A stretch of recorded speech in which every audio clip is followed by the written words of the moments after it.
आज हम वेलकम करते हैं Gurpreet Kaur. She is a parenting coach. Parenting coach आज $1,000,000 insights has come up with insights कि पेरेंटिंग कोच क्या है। क्या ये भी एक आइडिया हो सकता है या ये भी एक कोचिंग का तरीका हो सकता है? क्या हमको पेरेंटिंग सीखने की ज़रूरत है? Let's know more about it with Gurpreet Kaur. She is a parenting coach, a very great influencer and बहुत लोग आपको फॉलो कर रहे हैं and they find their changes in their family. तो व्हाट एग्जैक्टली इज पेरेंटिंग? क्योंकि ट्रेडिशनली तो बच्चे तो पल जाते हैं, तो ये कौन सा नई बात आ गई अब सुनने में आ रही है कि पेरेंटिंग सीखो। बिल्कुल सही कहा आपने। पेरेंटिंग तो पहले भी हो जाती थी, बच्चे पहले भी पल जाते थे, और अब और तब में क्या डिफरेंस था। पहले की फैमिलीज़ की अगर हम बात करें तो पहले लार्ज फैमिलीज़, दादा दादी, नाना नानी, कज़न्स सब एक साथ थे और सबकी एक रिस्पॉन्सिबिलिटी थी और बच्चे उस प्रोसेस में पलते थे, ठीक है। और तब एक एफर्ट नहीं लगाना पड़ता था, हर एक बच्चे को सब फैमिली मिलकर पाल रही थी। अब के टाइम में पेरेंट्स न्यूक्लियर फैमिलीज प्रेफर कर रहे हैं, फैमिलीज छोटी हो गई हैं, पेरेंट्स, मदर, फादर दोनों बिजी हैं, सोशल प्रेशर भी है, डिस्ट्रैक्शंस भी हैं, वर्क कमिटमेंट्स भी है, और इस सब में बच्चों के लिए टाइम कम है। और पहले के टाइम पर जब बच्चे सिर्फ अपनी फैमिली, स्कूल, थोड़ी देर टीवी, इन सब में ही ऑक्यूपाइड थे। अब सोशल मीडिया प्रेशर है, पीयर प्रेशर है, कॉम्पिटिशन्स हैं, इस सब में बच्चे बहुत ज़्यादा ऑक्यूपाइड हैं और इन सब में पेरेंट्स का एक बहुत इम्पॉर्टेंट रोल है। अगर बच्चों को सोशली, मेंटली, इमोशनली डेवलप नहीं करेंगे तो बच्चों को बहुत ज़्यादा स्ट्रगल होगा अपनी आइडेंटिटी क्रिएट करने के लिए। तो ये पेरेंटिंग के थ्रू सीखा जा सकता है या बच्चे है ना अपने आप पेरेंट्स को देखकर अडॉप्ट कर लेते हैं? पेरेंट्स, हम भी बच्चे थे और हमारे टाइम पे ये होता था कि जो पेरेंट्स ने हमें जैसे किया हम उस चीज़ पर आर्ग्यू नहीं करते थे, क्वेश्चन नहीं करते थे। और आज के टाइम में पेरेंट्स जैसे ही कुछ समझाने लगता है, बच्चों को लॉजिक भी चाहिए, बच्चों को क्वेश्चनिंग भी करनी होती है। और पेरेंटिंग सीखना इसलिए ज़रूरी है क्योंकि हम जिस टाइम पे थे ये सब नहीं था।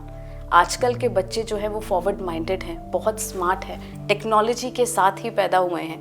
आप अगर कुछ चीज़ को टाइम लगाएंगे गूगल करने में 5-10 मिनट्स, एक 5-6 साल के बच्चे को अगर आप गैजेट दे देंगे वो इंस्टेंटली उस चीज़ का सोल्यूशन आपको दे देगा। इतने फास्ट फॉरवर्ड माइंड के हैं। पेरेंटिंग सीखना एक ज़रूरत है आजकल के टाइम में। एक जीपीएस की तरह ही कह लीजिए, अगर हमें जयपुर टू दिल्ली जाना है हम जीपीएस की ही हेल्प लेंगे, तो we as a parenting coach हम एक जीपीएस की तरह ही मदद करते हैं, जहाँ पे हम आपको रीरूट का भी ऑप्शन देते हैं, छोटे छोटे टिप्स एंड ट्रिक्स भी देंगे, जहाँ जहाँ पर एक हेल्प की ज़रूरत होती है हम गाइड भी करते हैं। So this is all about parenting in the modern world. Parenting आपने जैसे बोला कि जीपीएस की तरह है जी, और राइट नाउ यू फील कि parents are quite very busy, पर क्वेश्चनिंग वाला जैसे जो आपने पॉइंट बोला कि ऐसा नहीं था कि तभी भी कल्चर एक ऐसा था during our duration, our generation, कि क्वेश्चंस थे, हम आर्ग्यू करते थे पर हम अनआंसर्ड रहते थे और उसकी वजह से हम अब आंसर करने लगे हैं बच्चों को। इसी से एक छोटी सी आपसे बात करूंगी। उस टाइम पर जब हम क्वेश्चन करते थे और हम अनआंसर्ड थे, या जो हमारे क्वेश्चन मार्क अभी तक हैं या कुछ ट्रॉमास हैं, वो अभी तक स्ट्रगल नहीं चल रहा इस एज में कि वो हील कर रहे हैं या वो क्वेश्चन के आंसर्स ढूंढ रहे हैं। एग्जैक्टली।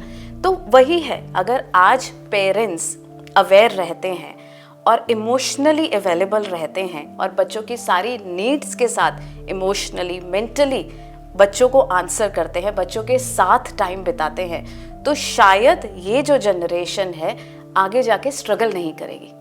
किसी भी चीज़। मतलब जो हमने स्ट्रगल किया इमोशनली या एक जनरेशन ने स्ट्रगल किया जी। इमोशनल लेवल पर, वो हम नहीं चाहते कि आगे की जनरेशन वो चीज़ को फेस करे, इसलिए जो गैप रह गया that is actually what parenting is been taught, बिल्कुल है ना, उस गैप को हम फुलफिल करें। बिल्कुल। अब अगर ये है तो डाइवर्जेंस बहुत है स्टूडेंट्स के पास में, बच्चों के पास में, बहुत छोटे से बच्चों के पास में डाइवर्ट होने के लिए चीज़ें होती हैं। जी। पर जब मदर और फादर दोनों वर्किंग हैं, वो एक टाइम पीरियड है जब बच्चा अकेले है, मदर को एक सिक्योर प्लेस देनी है अपने बच्चे को, तो उसने गैजेट दे दिया, तो is it wrong? It is wrong. अगर हम अपने कन्वीनियंस के लिए बच्चे को गैजेट पकड़ा रहे हैं, हम बिजी हैं, हम ऑक्यूपाइड हैं, या केयर गिवर है, या हम बच्चे को ये कहते हैं कि हम कहीं पे जा रहे हैं और हम कहते हैं चलो ठीक है, this is kind of a third parent आज। और बच्चा क्या समझता है, मम्मा पापा तो क्रिप करते हैं, चलो ये मेरा थर्ड पेरेंट जो है ना, ये कुछ बोलता नहीं है, ये मुझे एंटरटेनमेंट भी देता है, तो इसलिए ये अच्छा है, मुझे अपना ज़्यादा टाइम इस गैजेट के साथ निकालना है। एक लिमिट तक हर चीज़ बहुत अच्छी है। अगर हम बाउंड्री सेट करके 1 आवर के लिए बच्चे को दे रहे हैं, जहाँ पे भी एज अप्रोप्रिएट, इन केस अगर बच्चे को हम छोटे बच्चे को गैजेट पकड़ा रहे हैं और हम साथ में बैठे हैं और टाइम लिमिट दे रहे हैं, तो वो ठीक है, वो बाउंड्रीज हैं, वो लिमिट है, हम अपने आप लिमिट्स के बाद ले लेंगे। बट जहाँ पर हम अपने कन्वीनियंस के लिए, बिकॉज हमारे पास टाइम नहीं है, या बच्चा तंग कर रहा है, या जिद कर रहा है, या क्रिप कर रहा है, वहाँ पे हम पकड़ाते हैं, वो गलत है। क्योंकि ये धीरे धीरे हैबिट्स फॉर्म होने लग जाती हैं, और धीरे धीरे यही चीज़ से फिर पेरेंट्स आते हैं, फिर बोलते हैं कि मेरा बच्चा तो सारा टाइम गैजेट में ही रहता है, क्योंकि वो अननोन है उस टाइम पर। एग्जैक्टली।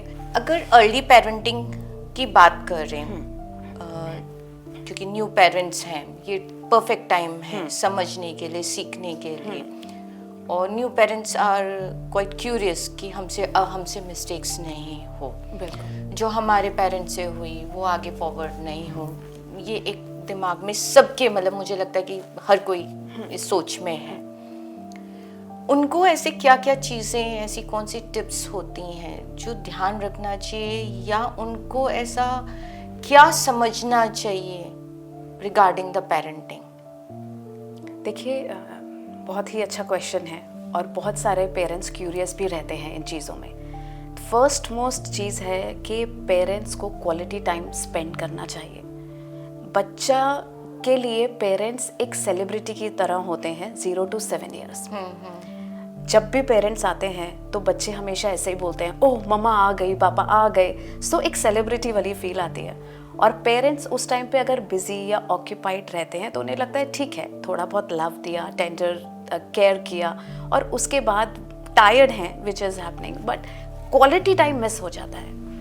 आप ये मानिए, अगर 0 to 7 ईयर्स के एज में अगर एक पेरेंट सेलिब्रिटी है, तो वो सेलिब्रिटी वाला जो रोल है वो उन्हें आगे टीन तक मेंटेन करना चाहिए। और वो कैसे मेंटेन होता है? Right from the beginning age, अगर आप क्वालिटी टाइम स्पेंड कर रहे हैं, गैजेट्स को कम कर रहे हैं, अवॉइड नहीं कर सकते आज के टाइम में, लिमिटेड टाइम पीरियड के लिए गैजेट, एक मील कंप्लीटली फैमिली सारी मिलकर खा रही है, ठीक है, मम्मा पापा साथ में बेड टाइम पे एक बेड टाइम रूटीन है, मॉर्निंग टाइम में रश नहीं है, तो बहुत स्मूथ ट्रांजिशन हो जाते हैं और बहुत स्मूथ अपब्रिंगिंग होती है। रोल्स एंड रिस्पॉन्सिबिलिटीज़ मदर को, फादर को पता होनी चाहिए कि ये मेरा रोल है, ये पापा का रोल है, और एक ट्यूनिंग के साथ, एक टीम एफर्ट के साथ, तो वहाँ पर पेरेंट्स या बच्चे इतना स्ट्रगल नहीं करते। सबसे है कम्युनिकेशन गैप नहीं होना चाहिए, एक स्पिरिट के साथ हम क्वालिटी टाइम बिता रहे हैं, तो ये जो चीज़ें हैं जो पेरेंट्स को स्टार्टिंग से बहुत ध्यान रखनी चाहिए। अच्छा, अगर फादर या मदर दोनों कोई भी ऑफिशियल स्ट्रेस में है जी, वो एज अ रिएक्शन, या हमारी इच्छा होती है कि हम आइसोलेट हो जाएं ऐसे टाइम पर, और वैसे फिर ये ऐसा क्वालिटी टाइम नहीं हो पाता है, तो इसका मतलब parenting is basically first heal yourself. बिल्कुल, हील योरसेल्फ। अगर उस टेम्परेरी फेज में पेरेंट स्ट्रेस्ड है या उस पॉइंट ऑफ टाइम पे वर्क स्ट्रेस है या कुछ भी है, पेरेंट डेफिनेटली अपने आप को जब तक हील या नर्चर नहीं करेगा, वो सेल्फ लव के बाद वो बच्चे को नहीं दे पाएगा। तो दैट टेक्स सम टाइम। एक कम्युनिकेशन होता है। इन केस अगर आप उस वक्त स्ट्रेस्ड हैं और आप आए हैं, तो आप अपने पार्टनर को बोल सकते हैं आई नीड सम टाइम, मैं उसके बाद बच्चे के पास आता हूँ। तो yes, self nurture, self care. और जब आप घर पे आ रहे हैं तो ये समझिए कि एक फैमिली है। वर्क प्रेशर को अगर आप छोड़ के उस ड्यूरेशन में आप अपनी फैमिली को लव देते हैं या अपने बच्चे को टाइम देते हैं, तो वो एक बहुत इंपॉर्टेंट एस्पेक्ट दिखता है।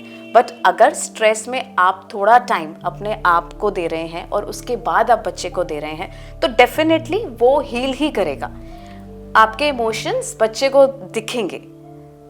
अच्छा, बच्चे को इमोशंस दिखते हैं, पता चलते हैं? बिल्कुल, आपका बिहेवियर, आपके इमोशंस, हर चीज बच्चा देख रहा है। आप जो कह रहे हैं वो उस टाइम पे समझ नहीं आ रहा बच्चे को, बट आप जो कर रहे हैं वो सब बच्चा समझ रहा है।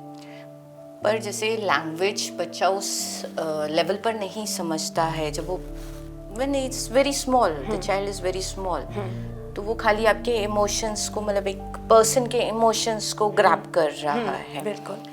इसलिए पहले मुझे लगता है कि आपकी बात से मुझे ये समझ में आया कि पहले के टाइम पर ये होता था, लोग कट कर लेते थे अपने emotions when they are at the office, वो डिफरेंट इमोशंस होते थे, और जब वो घर पर हैं तो वो डिफरेंट इमोशंस होते थे। So we keep on carrying the same emotions, that's why we are disturbing the family even. So true. Yes yes, ना, बिल्कुल। अब ये तो हुआ कि जो भी प्रेजेंट पेरेंट्स हैं, मतलब न्यू पेरेंट्स हैं, वो ये समझ सकते हैं। Then comes the another phase आता है जहाँ पर थोड़ा टॉडलर्स वाली सिचुएशंस है। They have understood, they have come to a competitions, क्योंकि 7 साल तक के बच्चों का तो कोई कॉम्पिटिशन्स इतना वो नहीं होता, उसके बाद में वो कॉम्पिटिशन्स पे आ गए। अभी कुछ स्कूल्स या कुछ ऐसे एजुकेशन फंडास भी हो गए कि आप प्राइज गिविंग मत दो, है ना? या इज इट राइट या इज इट अफेक्ट्स द, क्योंकि पेरेंट्स को तो कहीं ना कहीं ये दिमाग में होता है कि अरे मेरा बच्चे ने तो बहुत अच्छा किया, उसको अप्रिसिएशन नहीं मिला। ये जो रिस्पॉन्सेज हैं, क्योंकि वो इमोशन समझ रहा है, ये सारे रिस्पॉन्सेज तो वही हो गए ना when it's in a toddler, बीच का time, right. Not even the teen, not even very small kid. इस टाइम पे पेरेंट्स का क्या इंटरेक्शंस बच्चे के साथ में रहना चाहिए कि वो एक कंपटीशन, क्योंकि आगे चल के तो है ही है, तो what idea here the parenting should be? See, बच्चे के एफर्ट्स को हमेशा पेरेंट्स को इम्पोर्टेंस देनी चाहिए। बच्चा अगर अपने एफर्ट्स या 100% दे रहा है, हर पेरेंट को उस चीज़ को अप्रिशिएट करना चाहिए, ठीक है? बाकी रही कंपटीशन में फर्स्ट, सेकंड या ये चीज़ें जो धीरे धीरे स्कूल्स में ख़त्म हो रही हैं, वो इतना इम्पॉर्टेंट नहीं है। राइट फ्रॉम द बिगिनिंग अगर पेरेंट्स इन चीज़ों को समझाते हैं कि आप इस पर मेहनत कर रहे हो, आपने अपना 100% दिया, ये काम आपने बहुत अच्छा किया, आपको कैसा लगा आपने इतना किया। सो बच्चे से भी आप क्वेश्चनिंग करो कि आपने अपना 100% दिया, आपने एफर्ट्स दिए, अच्छा ये बताओ इसका आउटकम ये कैसे आया। लाइक सपोज अगर बच्चे ने किसी डांस प्रैक्टिस कर रहा है स्कूल के कंपटीशन के लिए और वो अब प्रैक्टिस करे, तो हम पेरेंट को बच्चों से भी पूछना चाहिए, बेटा आप इतनी मेहनत कर रहे हो, आप क्या अचीव करना चाहते हो, आपको अच्छा लग रहा है ये मेहनत करके।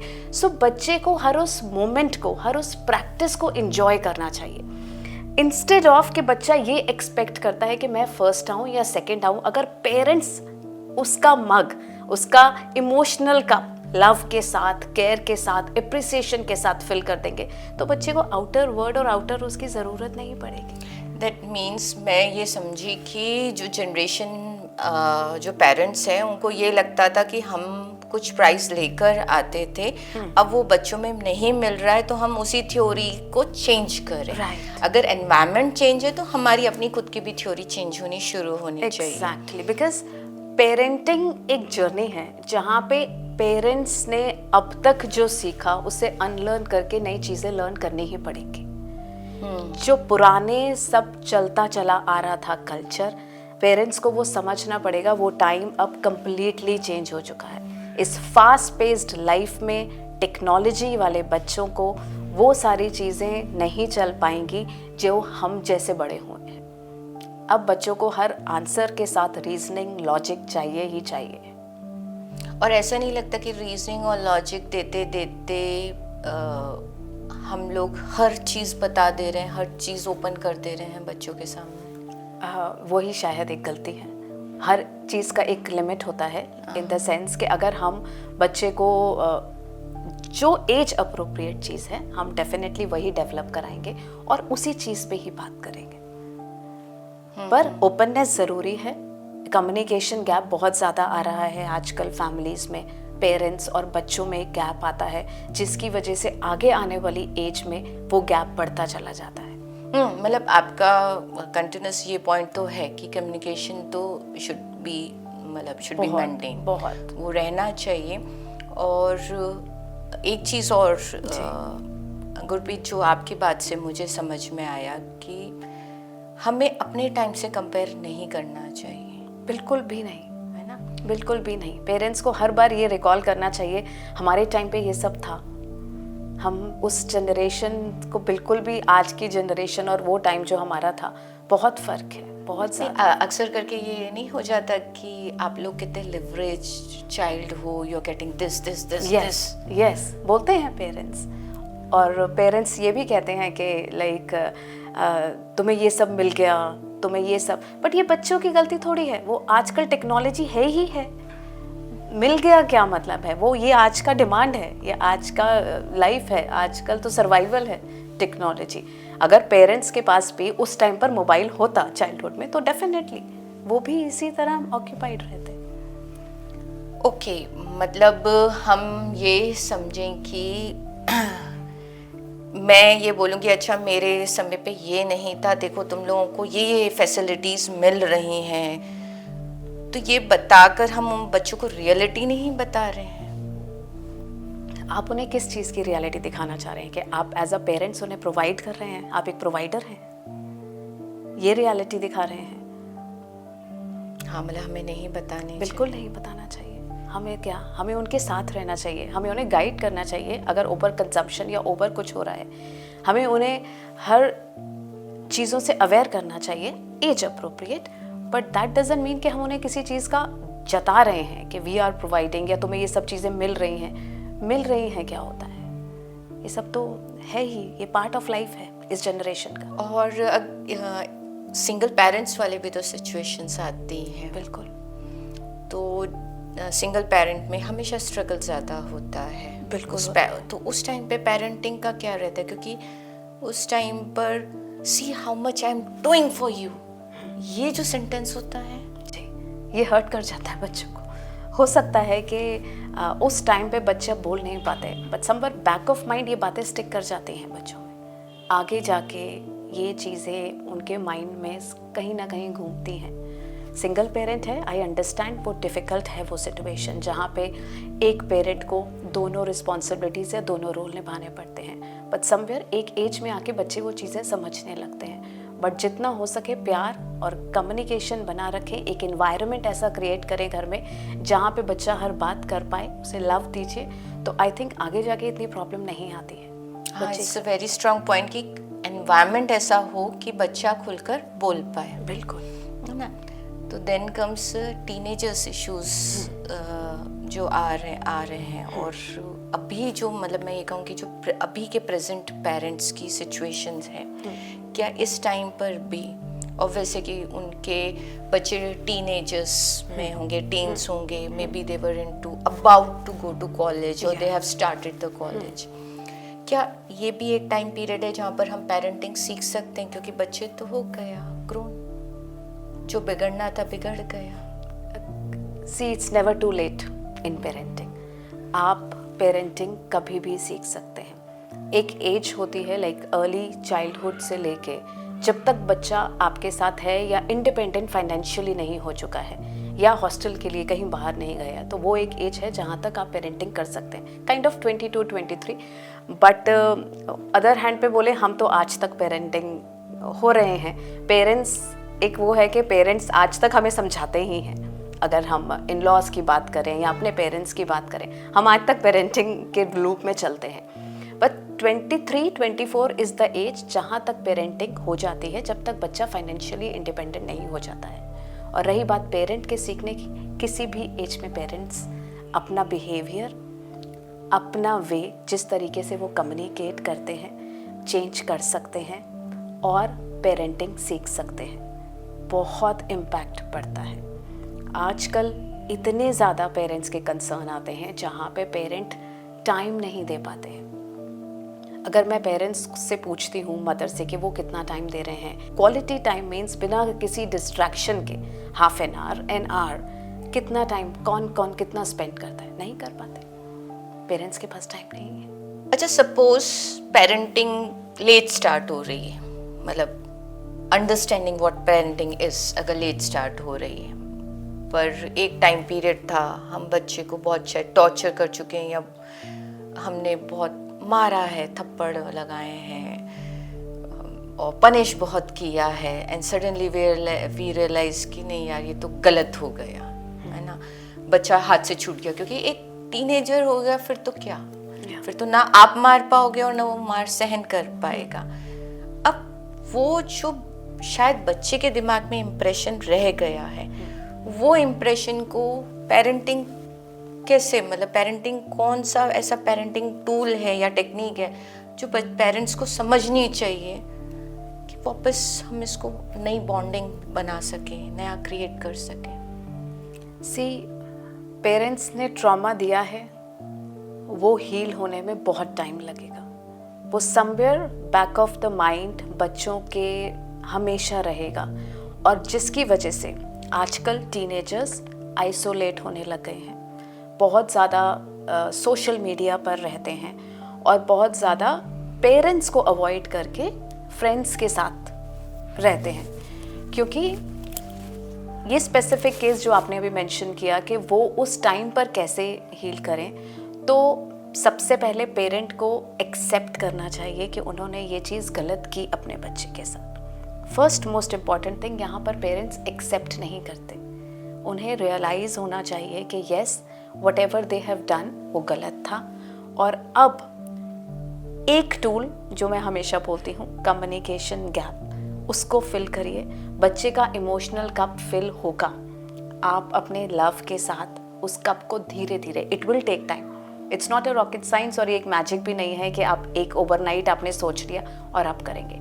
It will take time. Start spending time. अब वो टाइम टीनेजर्स आपको नहीं देंगे, कुछ नहीं है, आप किसी भी टाइम पर, बच्चा का इवनिंग टाइम है, आप जाके बच्चे के साथ बैठ जाइए, कुछ भी मत बोलिए। सो धीरे धीरे बच्चा अपने आप थोड़ा थोड़ा सा कंफर्टेबल होने लग जाएगा।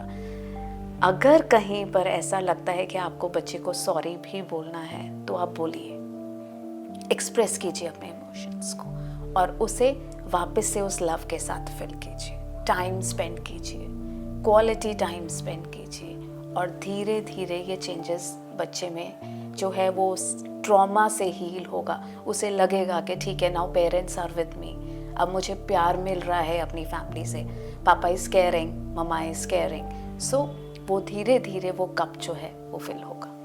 मतलब द थिंग इज ओनली कि they have to now start at any point, जब रियलाइज हुए स्टार्ट करें। It's never late, it's never late. और वो ड्रॉप, एक एक ड्रॉप भी काम करना स्टार्ट कर देगी। यस। पेरेंटिंग का ऑब्वियस ऑब्वियस है कि तब रियलाइज, मुझे ऐसा लगता है, होता है जब बच्चे बहुत ज़्यादा गेमिंग में चले जाते हैं, या सडनली पेरेंट्स को पता चलता है कि एडिक्शंस है। यस। या एडिक्शंस ना हो पर कहीं ना कहीं पेरेंट्स बच्चों पे डाउट करते रहते हैं। एग्जैक्टली, है ना, just because of the environment. तुम्हारी कोई गर्लफ्रेंड तो नहीं है, या कहीं तुम गलत संगत पे तो नहीं हो। बिल्कुल। तो ये क्या डायरेक्ट क्वेश्चंस गलत हैं क्या? बिल्कुल गलत है। एक स्टडी के अकॉर्डिंग टीनेजर्स के साथ जब हुई थी क्वेश्चनिंग, तो तब टीनेजर्स ने ये कहा था कि हमारे पेरेंट्स हमेशा हमें सस्पेक्ट्स की तरह ही देखते हैं। हम कहीं से आ रहे हैं, कहीं जा रहे हैं, they are rolling eyes, they are questioning, कुछ भी कर रहे हैं तो उनमें सिर्फ वो डायरेक्टली क्वेश्चंस करते हैं जैसे हम एक कल्प्रिट हैं। और यहाँ पर पेरेंट्स डायरेक्ट क्वेश्चन की तरह की जगह अगर इनडायरेक्ट क्वेश्चन करते हैं, तो वो पेरेंट्स, बच्चा जो है, आप देखिए, जवाब भी निकलेगा और बच्चा फ्रीली कम्युनिकेट भी करेगा।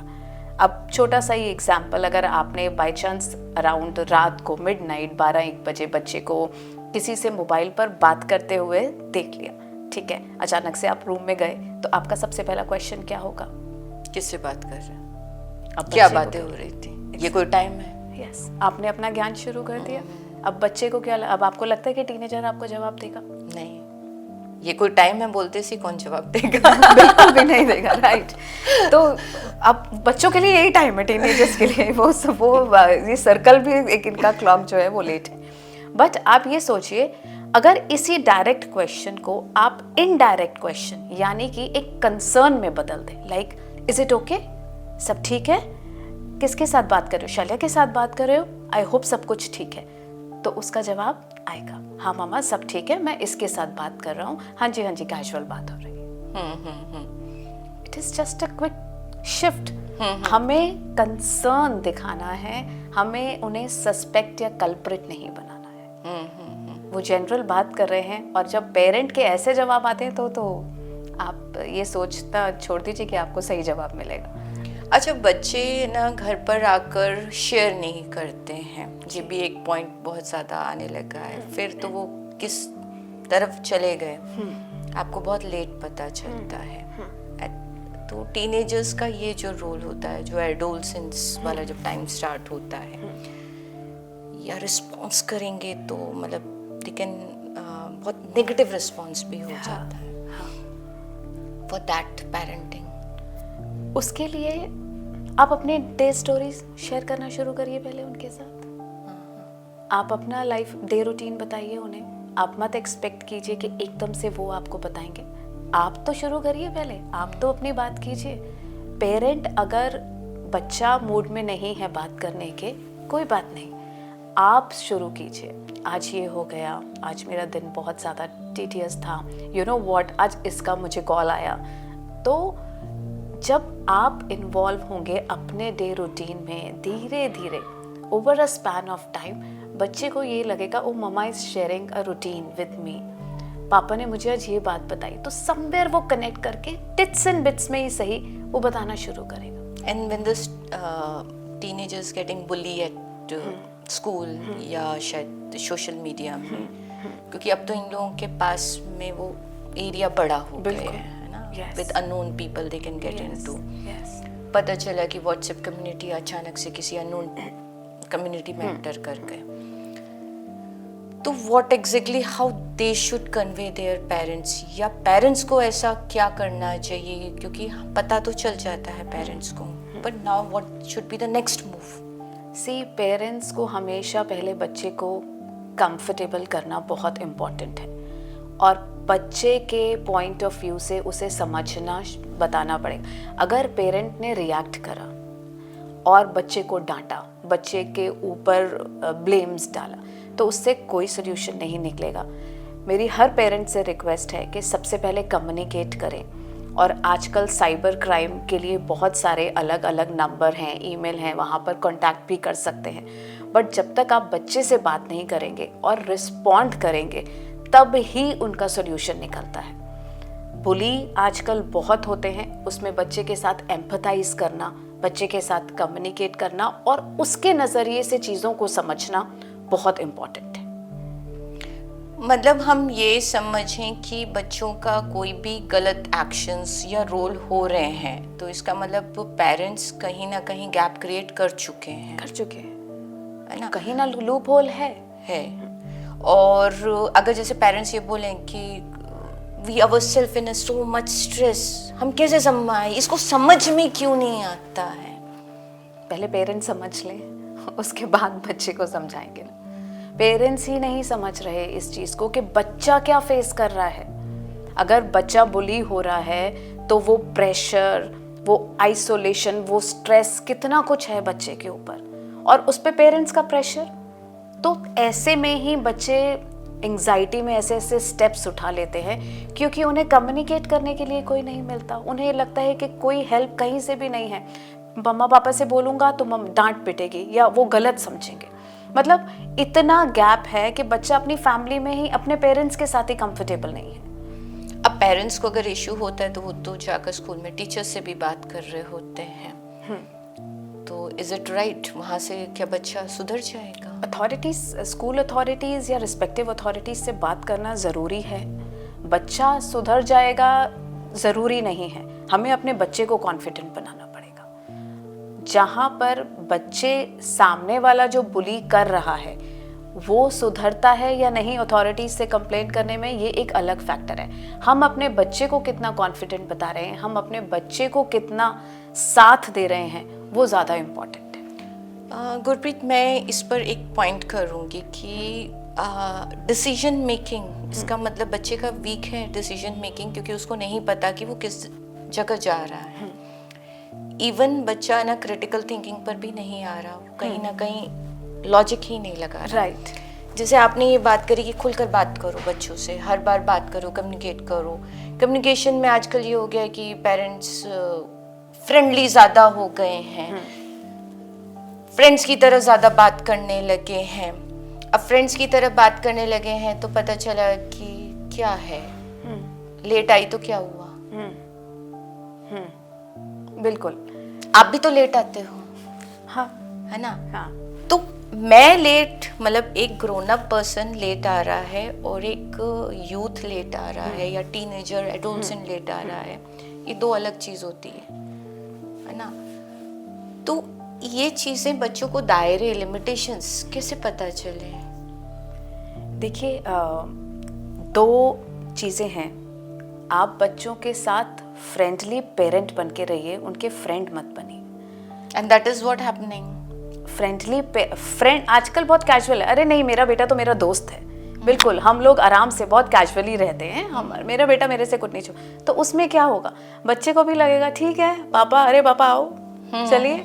तो वहाँ पर चीज़ें फिर आप लिमिट नहीं कर सकते, क्योंकि फिर आप अगर किसी भी चीज़ में रिस्ट्रिक्ट करेंगे तो बच्चा नहीं सुनेगा। जहाँ पर आप फ्रेंडली पेरेंट हैं तो एक दायरा है, एक थिन लाइन है पेरेंट और फ्रेंड के बीच में।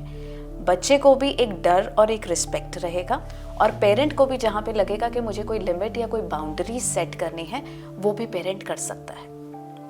अब दूसरी चीज़ आपने बोली कि हम कैसे बच्चे को बता सकते हैं कि लाइक डिसीजन मेकिंग, क्योंकि हम इतना ओपनली बात कर रहे हैं तो लॉजिक्स, हर बात की लॉजिक दे रहे हैं, तो क्या बच्चे क्रिटिकली नहीं सोच रहे हैं? देखिए, एक सबसे पहली बात कि मैं आपकी जो पहले आपने पूछा, इसमें अगर हम बच्चों को जब भी कोई लिबर्टी देते हैं, ठीक है, आप लिबर्टी के साथ बच्चों की लिमिट्स साथ में ही फिक्स कीजिए। लाइक सपोज आपने मोबाइल दिया है बच्चे को और आपने लिमिट्स उसी दिन से फिक्स कर दी कि रात को 9 बजे के बाद मोबाइल जो है आप मुझे दे दोगे, या 9 बजे के बाद आप सोशल मीडिया पे नहीं रहोगे, डिनर टेबल पर मोबाइल यूज़ नहीं होगा, मॉर्निंग के फर्स्ट 2 आवर्स आप पहले अपना होमवर्क करोगे या वर्क करोगे, उसके बाद आप इतनी ड्यूरेशन के लिए मोबाइल। आपने क्या किया, आपने लिबर्टी भी दी और आपने साथ में लिमिट भी सेट कर दी। तो अब बच्चे को ये रहेगा कि ठीक है, मुझे मोबाइल मिला है and I have to follow the restrictions. ठीक, बच्चे को आपने अलाउ किया बाहर जाना लेट नाइट। अब जब आपने बच्चे को लेट नाइट बाहर जाने के लिए बोला है, फर्स्ट रूल आपने रखा, रात को 9 बजे तक आप घर आ जाओगे, जो भी टाइम आपने सेट किया। अब बच्चा कहीं भी जा रहा है, उसे पता है कि मुझे इसके बाद परमिशन नहीं मिलेगी, आई हैव टू गो। तो कहीं पर कोई भी प्लान बनेंगे तो वो इससे लेट बनेंगे, तो उसे अपनी बाउंड्री पता है कि मेरे घर वाले अलाउ नहीं करेंगे, तो मुझे लिमिट के साथ ही चलना है। सो ये एक इम्पॉर्टेंट स्टेप है जहाँ पे बच्चा बोलता है कि आप भी लेट आ रहे हो तो मैं भी आऊँगा। जब हम स्टार्टिंग से ही एक बाउंड्री, एक लिमिट सेट कर देते हैं फ्रीडम के साथ, तो बच्चा उस चीज़ का मिसयूज़ नहीं करता। और अगर आपने लिमिट सेट नहीं की और फ्रीडम दे दी तो उसका अनड्यू एडवांटेज ज़रूर होगा। मतलब it's very important to get into early parenting style, मतलब प्रॉपर पेरेंटिंग स्टाइल, क्योंकि चीज़ वही होती कि हाथ से छूट जाए, then parents will have a hard time. और डिसीजन मेकिंग, क्योंकि कन्फ्यूजन्स बहुत हो रहे हैं आजकल, हर जगह पूरे एनवायरनमेंट में कन्फ्यूजन्स हैं। प्लस पेरेंट्स बहुत आराम से बोलते हैं कि I have given him the liberty, whatever the child wants to decide, वो डिसाइड कर सकता है। और बच्चा बोलता है आई एम कंफ्यूज। तो ये पेरेंटिंग मिस्टेक है, कैसे है? क्योंकि बच्चा डिसाइड तो कर ही नहीं पा रहा है। बच्चा डिसाइड नहीं कर पा रहा है, क्योंकि शायद ये हो सकता है कि हमने स्टार्टिंग से ही बच्चे को वो सब दिया नहीं, और क्रिटिकल थिंकिंग या डिसीजन मेकिंग ये भी एक आर्ट है, या ये कह सकते हैं कि ये भी कुछ ऐसी चीज़ें राइट फ्रॉम द बिगनिंग अगर हम बच्चों को डालते हैं तो बच्चे इनबिल्ट सोचना शुरू करते हैं। फॉर इंस्टेंस, अगर हम कोई भी छोटी छोटी सिचुएशंस बच्चे के आगे रखते हैं और बच्चा उन चीज़ों को सोचकर आंसर करता है, तो यहाँ पे उनकी थिंकिंग डेवलप होती है। ठीक है, डिसीजन मेकिंग में अगर हम बच्चों को थोड़े थोड़े चॉइसेस ऑफर करते हैं कि बेटा अच्छा आप बताओ ये ऐसे करें या ऐसे करें, तो वहाँ पे वो थोड़े थोड़े जब डिसीशंस लेने लग जाता है तो वो कॉन्फिडेंट होने लगता है। एक ही पेरेंट की अगर मैं बात बताऊँ तो अराउंड 11 या 12 इयर्स का पेरेंट था, उन्होंने अप्रोच किया कि मेरा बच्चा इतना शाय है कि यहाँ से वहाँ तक जाके भी कुछ भी काम नहीं कर सकता, वो अंदर ही अपने शेल में रहता है। तो उसे कॉन्फिडेंट बनाने के लिए कैसे है, आप कहीं भी बाहर तो जाते ही होंगे, मैकडॉनल्ड्स जा रहे हैं या कहीं पर डाइन इन कर रहे हैं या कहीं पर भी कुछ ऑर्डर कर रहे हैं, तो आप रहिए बच्चे की नज़र के सामने और बच्चे को बोलिए ड्राइव थ्रू से ऑर्डर करना है बेटा, जरा please can you get a coffee for me, या हम तीनों के लिए। तो बच्चा को लगेगा मैं कॉफ़ी लेके आऊँ और वो स्टेप उठाएगा। आप बैठे हैं, उसे पता है कि पेरेंट यहाँ पे है और मुझे जाके सिर्फ ऑर्डर करनी है कॉफ़ी या लेके आनी है, तो वो जो छोटे छोटे स्टेप्स हैं, जब वो कॉफ़ी लेके आएगा ना, उसकी आंखों में एक अलग ही कॉन्फिडेंस होगा। वहाँ से शुरू होती हैं चीज़ें, वहाँ से लगता है कि हाँ बच्चा थोड़ा थोड़ा कॉन्फिडेंट हो रहा है, और पेरेंट्स जो है उन्हें भी ये चीज़ें, ये स्टेप्स लेना बहुत ज़रूरी है। मेरे ख्याल से व्यूअर्स पेरेंट्स जो हैं वो ये भी जानना चाहेंगे गुरप्रीत कि आजकल जो अभी प्रेजेंट जनरेशन है, किड्स जो हमारे पास में टीनेजर्स हैं, उनमें एंगर इश्यूज, एग्रेशंस, रिएक्टिव बहुत ज़्यादा है। तो ये टीनेजर्स का इशू है, बच्चों का है, या still there is a parenting that has to be changed? बहुत सही क्वेश्चन आपने हाईलाइट किया है।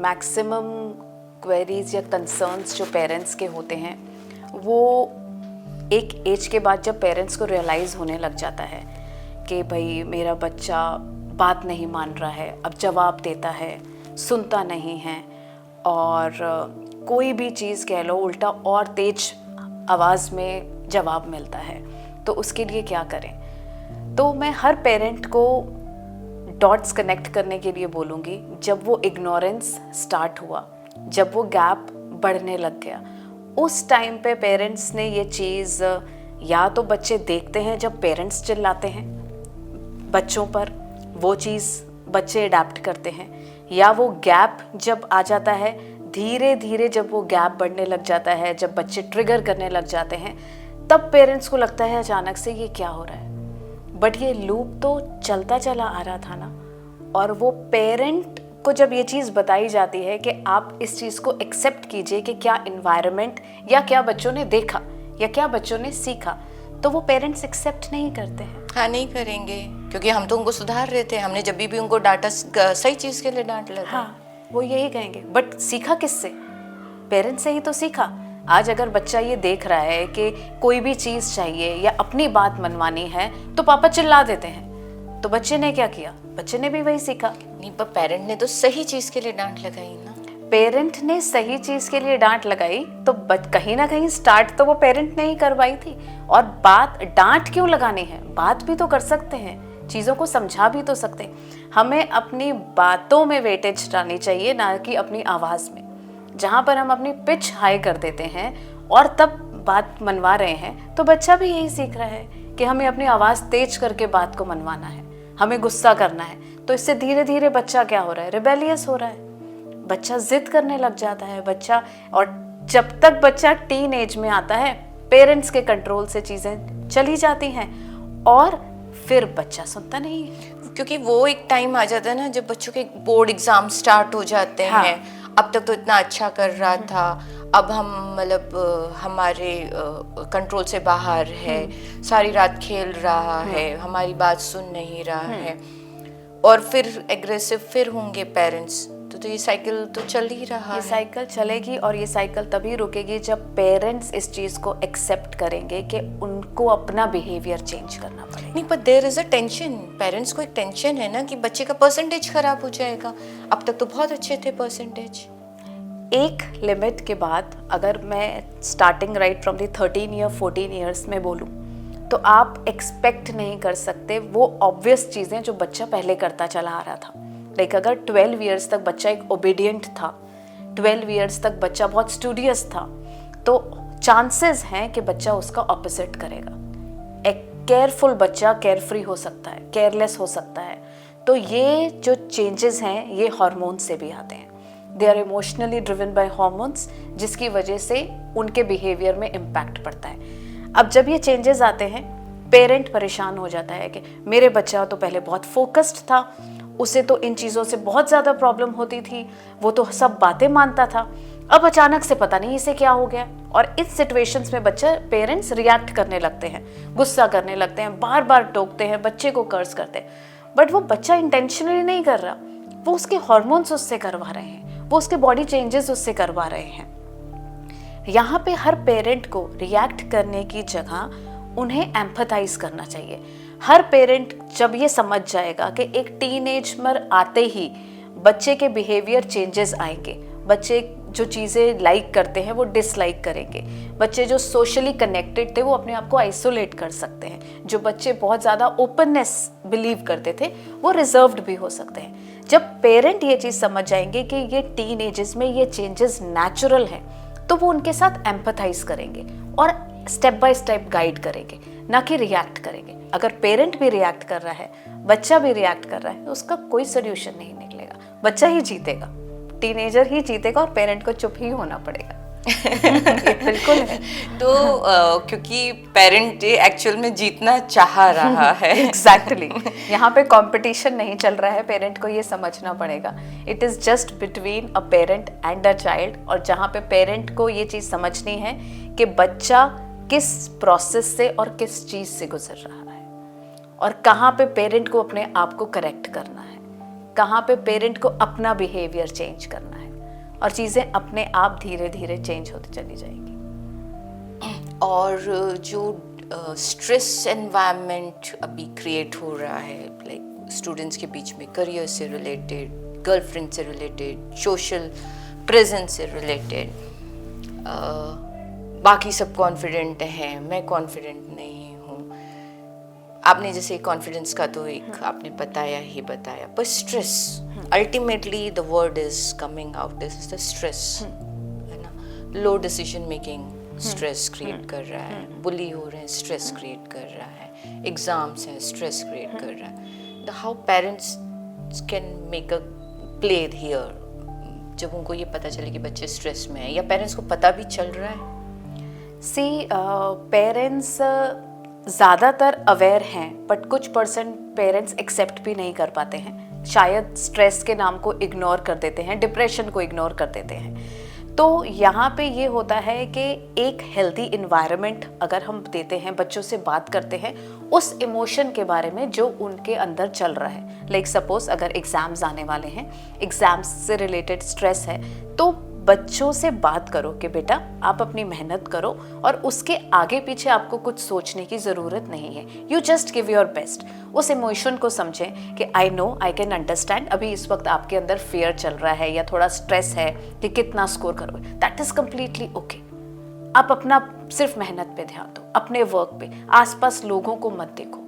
तो वहाँ पे जब पेरेंट के इतने से वर्ड्स बच्चे को बहुत कंफर्टेबल कर सकते हैं, और जहाँ पे बच्चा ओवर स्ट्रेस्ड या डिप्रेशन में जा रहा है तो उसके कुछ सिम्टम्स हैं, बच्चा बात नहीं करना पसंद कर रहा, आइसोलेट हो रहा है, बहुत ज़्यादा सोशल मीडिया पे देख के परेशान है, इन्वॉल्व नहीं हो रहा, अपने ही शेल में है, तो वहाँ पे अगर चीज़ें पेरेंट्स के कंट्रोल में नहीं हैं तो वो एक्सपर्ट्स की, काउंसलर्स की हेल्प ले सकते हैं।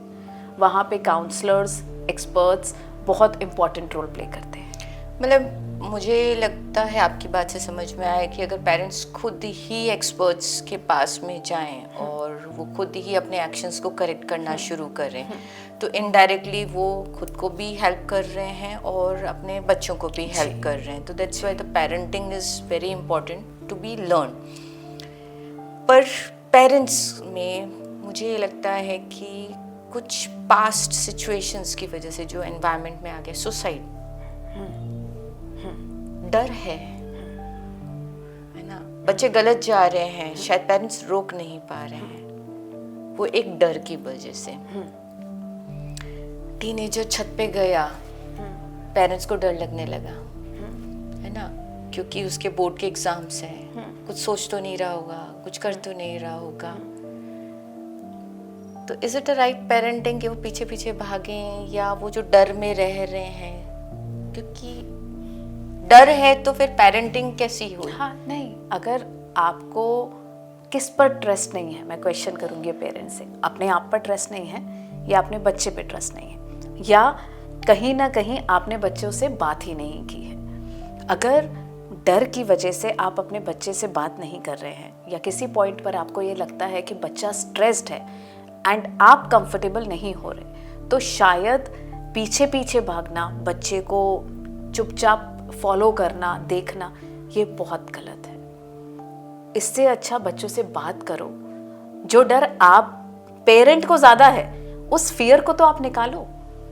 और कई बार पेरेंट्स को ये लगता है कि नहीं नहीं मेरा बच्चा कुछ ऐसा नहीं करेगा, इसलिए मैं उससे बात नहीं करूँगा इस बारे में. और ये सबसे बड़ी गलती होती है. हर एज में एज अप्रोप्रिएट बात करना हर चीज़ के लिए बहुत ज़रूरी है. अगर राइट टाइम पे हर पेरेंट अपने बच्चों से बात करता है, चाहे वो डेवलपमेंट की है, मेंटल डेवलपमेंट है, सोशल डेवलपमेंट है, पर्सनल डेवलपमेंट है, हर तरीके की बात करता है, बच्चों के साथ रहता है, तो यहाँ तक कि शायद नौबत ही नहीं आएगी. और अगर फिर भी लगता है कि एक फियर बैक ऑफ माइंड बच्चे के चल रहा है, तो उस स्टेज पर बच्चे से बात करें. और अगर पेरेंट्स को या बच्चे को किसी हेल्प या गाइडेंस की ज़रूरत है, अप्रोच करें. बहुत इंपॉर्टेंट है. So parents have great thing, मतलब ये एक बहुत अच्छे चैप्टर्स हैं, राइट, है ना, that has to be learn, सीखना पड़ेगा. बिल्कुल. क्योंकि ये एक पेरेंटिंग मतलब अप टू एज ऑफ 24 है ना, सबसे लॉन्ग स्टडी है. Yes yes. और आज भी हम मानते हैं कि at any age we always want to learn from the experience of our elders.